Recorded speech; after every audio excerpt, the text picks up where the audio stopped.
एक हरे भरे जंगल में जहां सूरज की किरणें पत्तों से छनकर जमीन पर अनोखी आकृतियां बनाती थीं, तीन दोस्त रहते थे।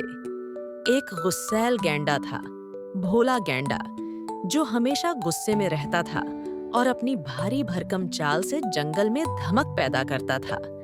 एक दयालु लोमड़ी थी, शीला लोमड़ी, जो हमेशा दूसरों की मदद करने को तैयार रहती थी।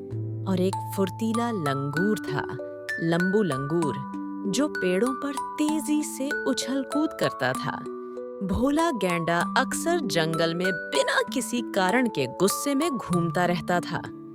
वह अपनी नाक से जमीन खोदता, झाड़ियों को तोड़ता और कभी-कभी जोर से चिंघाड़ता भी था।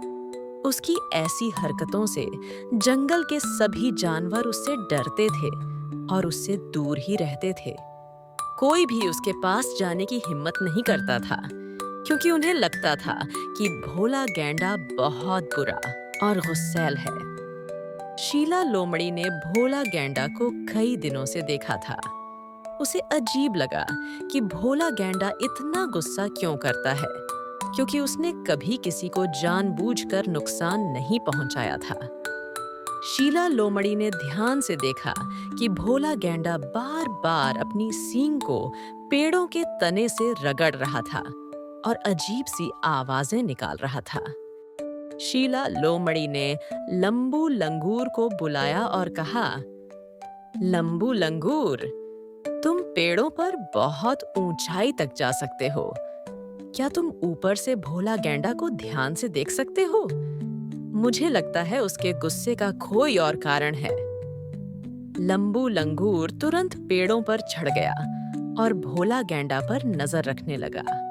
ऊपर से देखते हुए लंबू लंगूर ने कुछ देर बाद नीचे आकर बताया, शीला लोमड़ी, मैंने देखा भोला गैंडा की सींग बहुत बढ़ गई है और वह उसकी आंखों के पास तक आ रही है। शायद उसे दर्द हो रहा है। वह बार-बार उसे रगड़कर ठीक करने की कोशिश कर रहा है। यह सुनकर शीला लोमड़ी को भोला गैंडा पर दया आ गई। उसने हिम्मत की और लंबू लंगूर के साथ धीरे-धीरे भोला गैंडा के पास गई। भोला गैंडा ने उन्हें देखा और एक बार फिर गुर्राया, पर शीला लोमड़ी ने प्यार से कहा, भोला गैंडा, क्या तुम्हारी सींग में दर्द है? भोला गैंडा हैरान रह गया कि कोई उससे इस तरह बात कर रहा है। उसने धीमी आवाज में हाँ में सिर हिलाया। शीला लोमड़ी ने बताया, हमें पता चला है कि तुम्हारी सींग तुम्हें परेशान कर रही है। जंगल में एक नरम पत्थर की पहाड़ी है, जहां गैंडे अपनी सींगों को रगड़कर छोटा करते हैं। भोला गैंडा पहले तो हिचकिचाया, पर शीला लोमड़ी और लंबू लंगूर के भरोसे को देखकर वह उनके साथ जाने को तैयार हो गया। लंबू लंगूर पेड़ों पर से रास्ता दिखाता रहा और शीला लोमड़ी धैर्य से भोला गैंडा को रास्ता बताती रही। आखिरकार वे नरम पत्थर की पहाड़ी तक पहुंच गए। भोला गैंडा ने अपनी सींग को उस नरम पत्थर पर रगड़ा। थोड़ी देर में उसकी सींग थोड़ी छोटी हो गई और उसे आराम महसूस होने लगा। दर्द कम होते ही भोला गैंडा का गुस्सा भी शांत हो गया।